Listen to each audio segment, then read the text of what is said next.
Hey, Bristol, what was that last post you made?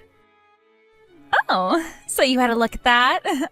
I knew that a photo of some fancy food like that would really blow up online. I was even able to get 500 likes on it in an hour or so. Huh? There were that many likes on a rude post like that made by you? What? How was that post rude to you? I even asked you before making the post if it'd be okay to use that picture. And considering it was a good one, why wouldn't I be posting it? I'm not actually talking about the photo, but what you wrote about it under the photo. You really went and made me look like an idiot there. Huh? And those hashtags you used are even worse. Hashtag still a single woman and hashtag someone please marry me. You also talked about how you try and sell me to someone if that's what it took. I made that post because I'm worried about you, Katie. You're still in your 30s now and still single, right? I don't want to see my friend's sad appearance any longer. That's why I went and put those hashtags on my post in hopes someone good would come along and find it. I never asked you to do something like that for me, though. What is that attitude from you? I did that thinking I was doing the right thing for you. Sure, you won't ever become the wife of a CEO like me, but at least I was trying to get you with a man so that you could finally have a decent marriage. And I'm saying what you did today was not okay. I already have myself a really good and perfect fiancé that I'm totally happy with. And today I was planning on actually telling you about our plans of getting married soon. What? Is that true? The reason I invited you out for a nice dinner today was in order to do that. But the whole time, all you wanted to talk about was yourself. You would always jump into my sentences and make them about yourself, and then would go on and on and on about how happy you are. Because of that, I was never able to get to what I had to say. If that's what you wanted to do, then you should have said something sooner.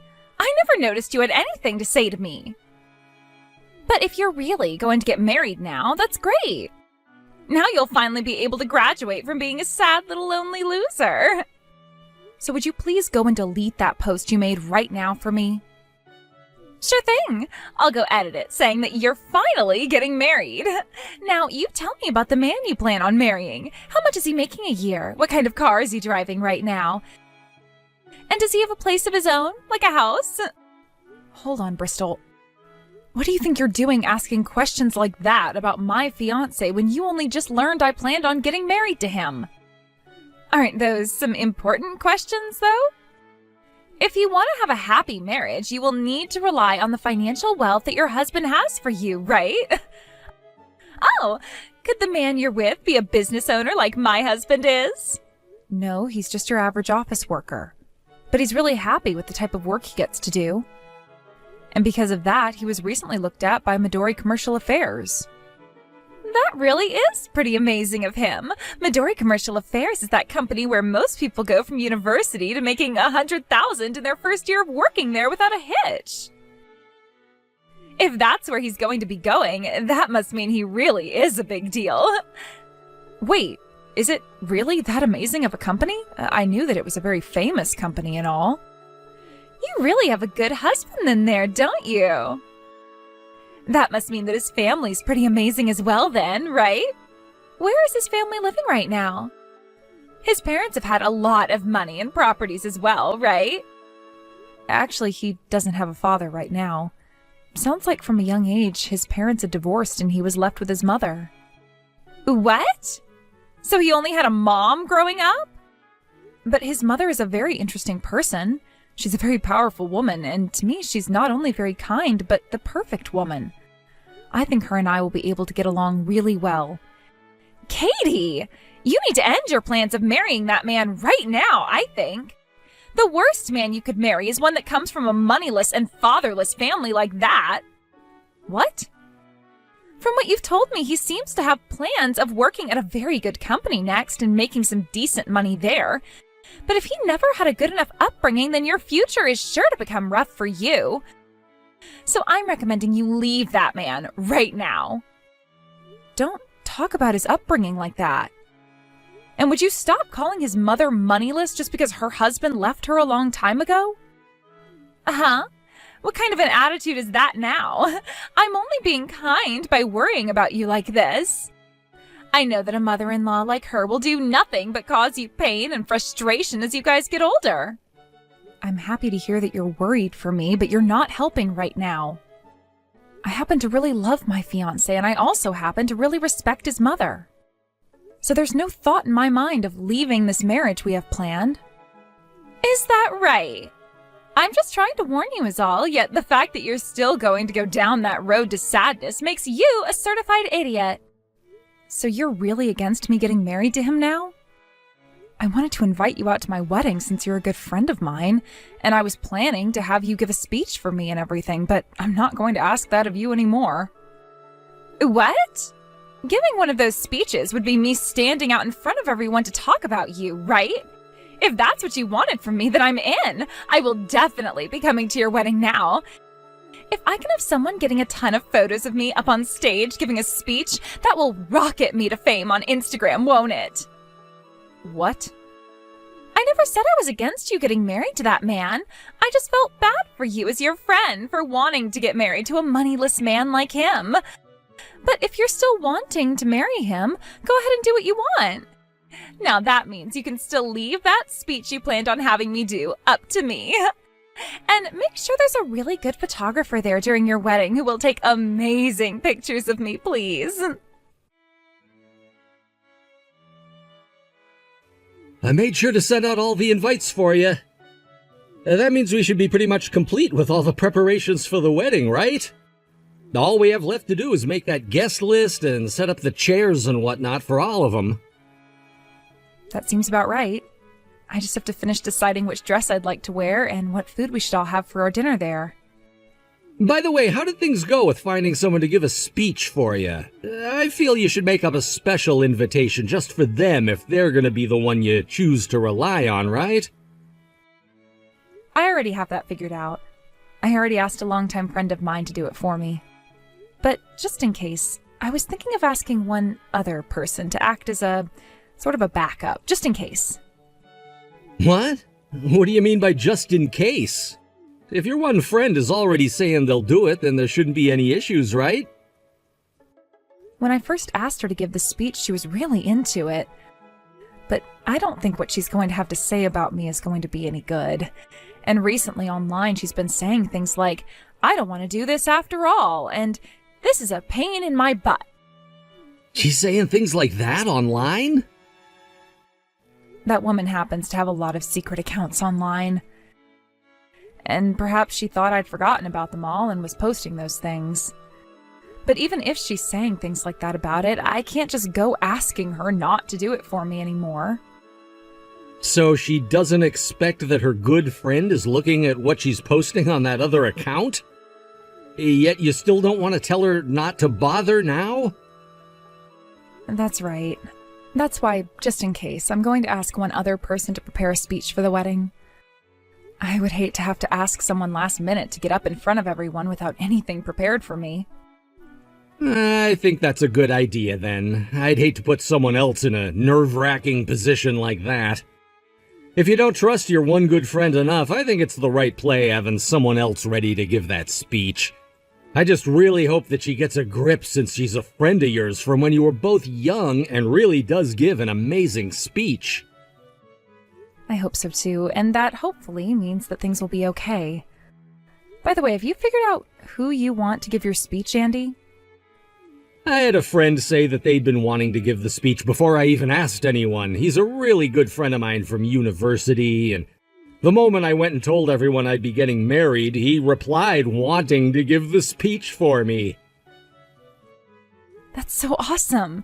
I'm happy to hear that you're still talking with a lot of your friends from then. And if I'm getting this right, I think I know the guy you're talking about. I haven't had a chance to meet him at all, so I'm really looking forward to seeing him at the wedding. He's a really amazing guy, so I can't wait for you to see him. Let's all have a really good time at our wedding.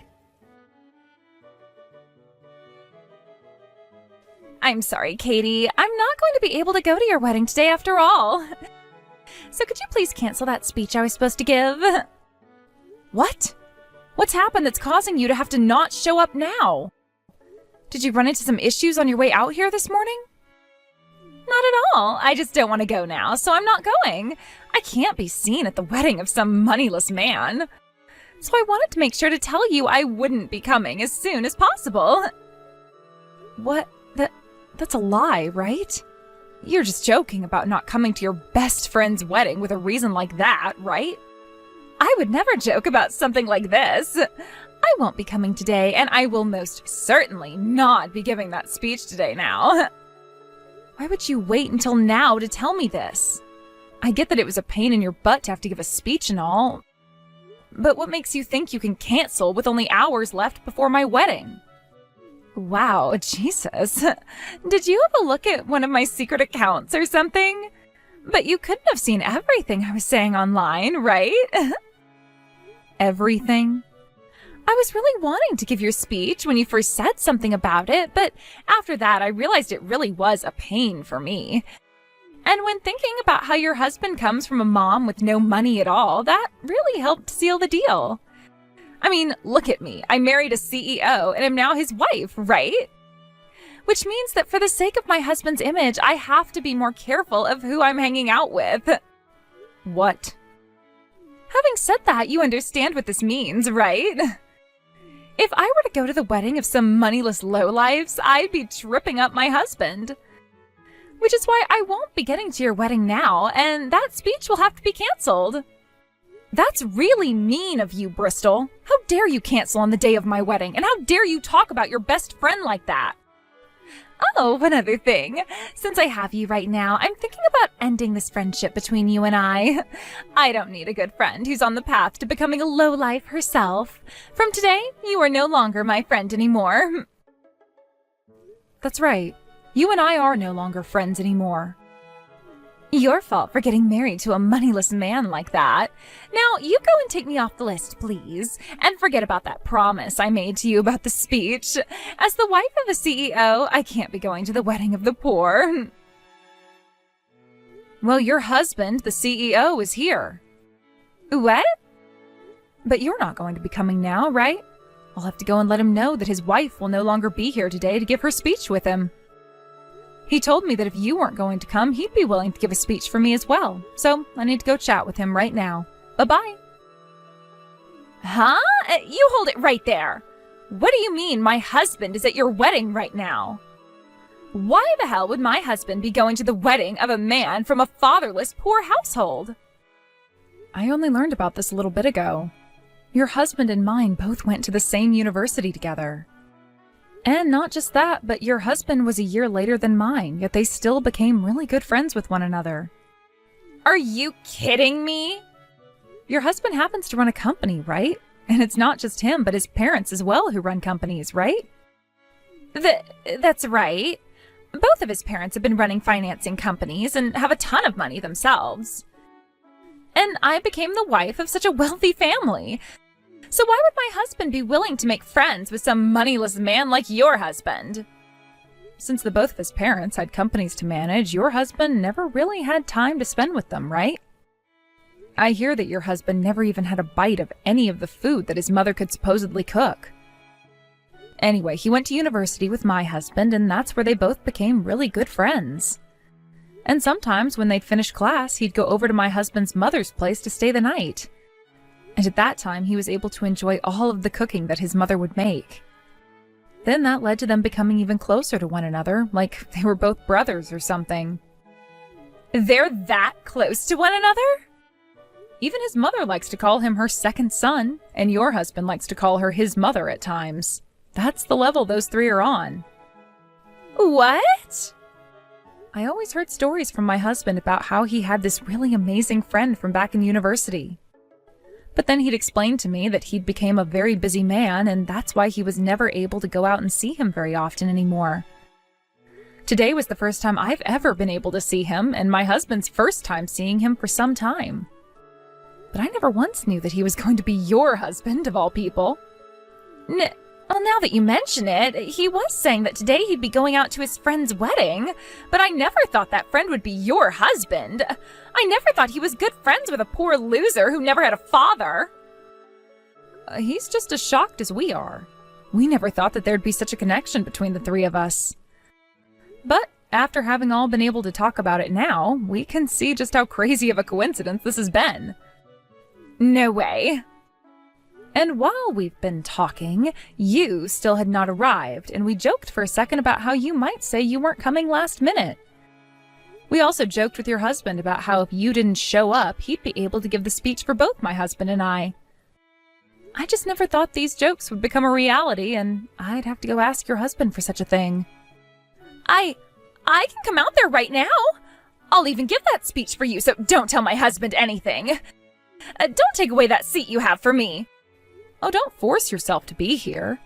Didn't you just tell me that you wouldn't come today so that you wouldn't trip up your husband any? I think as his wife, you being able to do such a selfless thing for you makes you a wonderful wife. So please don't worry about being here today. I promise to tell your husband what a thoughtful reason you had for not being here today. No! Stop that! I am asking you to please not say anything to him. The wedding's going to start pretty soon here. See ya, Bristol. Why would you do this to me? After that wedding, you had my husband come home and he was furious with me. He came at me saying that I'd really gone and done it by embarrassing his best friend like that. If this ends up getting me divorced, I don't know what I'm going to do about you. My husband was never embarrassed by anything you did. Your husband gave such beautiful speeches for the both of us yesterday. And that left both my husband and myself very pleased. How could I have known they were great friends since university? I tried to tell him that, yet my husband didn't listen to a thing I told him. I am asking you to please have a word with him about how I'll apologize. No way. Why would I go and do that for someone who isn't even my friend? Huh? Yesterday you asked me that we stop being friends, right? If you were my friend, I think I'd be okay with trying to help calm down your husband and all. But since we're not friends anymore, your life has nothing to do with me. Then you let me talk with your husband right now. If your husband starts to talk with mine, then he'll have to listen to him, right? So I want to talk with him right now and have him tell my husband now not to leave me. Then my husband will have to listen to his good friend and leave me be. That guy would never listen to such a stupid thing from me. Sure, I may be a good friend of his, but he's not some idiot. What? Hello, and thanks for having been a friend to my wife. I'm her husband, Andy. I'm sorry for not showing up yesterday, but I didn't do it on purpose. I just had a lot of things mixed up was all. No need to give me such poor excuses. I heard from my wife that you loved calling me poor due to the fact that my mom and dad got divorced and I never saw him again. No, wait, that was, Now I'll go see what your husband has to say about this. And after he tells me how he feels, I'll let him know to get rid of you as soon as possible. What? The thing is, to me, your husband is a very special kind of friend. I would really like to see him happy, and if you're the one thing keeping him from being happy, then I need you to go. I don't find you the right fit for being my buddy's wife. Why are you saying something like that? Until yesterday, he and I were really close to one another. And we were told by everyone that he and I were always meant to be. You're meant to be with someone you always lied to? Also, he's been aware of your lies for a long time now, Bristol. What are these lies you're talking about? He's talking to me about them all the time, one being that you always bragged about being a good cook. And after getting married, he wanted you to cook for him all the time. However, recently, it seems he realized that you're not the great cook you always say you are after all. You happen to buy all the things you say you cook from a restaurant down the road. What? He was going on about you all last night at the after party. He was so fed up with you that he looked like a crazed man saying all the things he'd want to do to you now. He told us all that it was one thing being lied to by his wife about the things she'd done and that he could put up with it all for a while. But after you'd gone and said such terrible things about my wife and I and stood up our wedding, he'd had enough. What am I going to do? I didn't think he'd find out about the restaurant's food. I know very well how much my man loves to have good food. He always loved what my mom would cook for him, and that left him wanting a wife who could cook just as well. And when I heard for the first time that he'd married someone who could cook so well for him, I was left feeling thankful for that. Which is why now, after learning about your lies, I ask that you leave him. I don't want a woman like you around my friend anymore. No way I'm leaving him. I would never give up my life with a man of so much money now of all times. You listen here. You're still the poor one here, so don't do anything to get in the way of me and my money. Don't act like you're better than me just because he's your best friend. You're nothing more than a fatherless, poor sucker.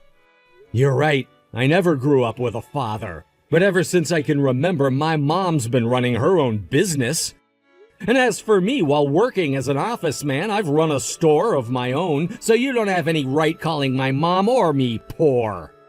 What? Is that true? I'm making around the same amount your husband is right now, and that's another reason why he and I are so close to one another. We both like to talk about how we run our businesses and what we can both do to improve them. It's actually quite a fun time talking with him about all these things. You're lying. Making that much money even though you never had a dad? Now, I'm gonna have a word with him for you, so don't get in the way of this outcome, please. Your status never once went up just because you got married to a CEO, like you believe. All you are is a wife to him. That doesn't make you anyone special. And to most CEOs, that just makes you their pet. So don't think you have the right to judge anyone like you're better than them. Shut up! I'm not going to be divorced by him. I wonder about that. What you were saying is that because I'm his best friend, he'll have to listen to what I say, right? So when I go and tell him to divorce you, he should be able to listen to that and do as I've said. I want you to be ready for this divorce from him now, because all you are to him is some basic woman he could find again easily after you're gone. Now don't you ever talk to my wife again, myself again, or to my best friend ever again. After that, Bristol and her husband really did end up getting a divorce that she'd been so desperately trying to avoid. And thankfully for me, I made sure to block her after Andy gave me back my phone. So I never had to hear anything else directly from her. For a bit there, her husband had been on the fence about really telling her to leave him, but after Andy went and told him about how not only he wanted her gone, but so did his mother, and so did a lot of their other friends, he made that choice to get the divorce. A little while after that had gone down, he started to pay my mother-in-law $1,000 a month to cook him some of her best meals a few times a month. As for Bristol and what happened with her after the divorce, she stopped posting about her life on her main account, and on her secret accounts, she'd say things like, "I can't do this anymore and my life is over, so please could someone love me?"